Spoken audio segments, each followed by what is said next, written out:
ശ്രീരാമ രാമ രാമേതി രമേ രാമേ മനോരമേ സഹസ്രനാമ തത്തുല്യം രാമനാമ വരാനനേ.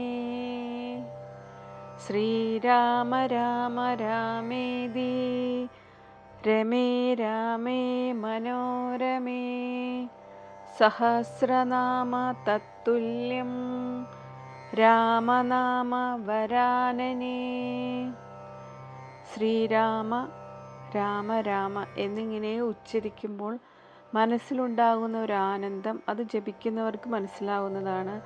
രാമനാമം ഉച്ചരിക്കുന്നത് വിഷ്ണുവിൻ്റെ 1000 നാമങ്ങളെ വിഷ്ണു സഹസ്രനാമത്തിന് തത്തുല്യമായിട്ടുള്ള ഇതാണ് ഇത് ജപിക്കുമ്പോൾ കിട്ടുന്ന പുണ്യം.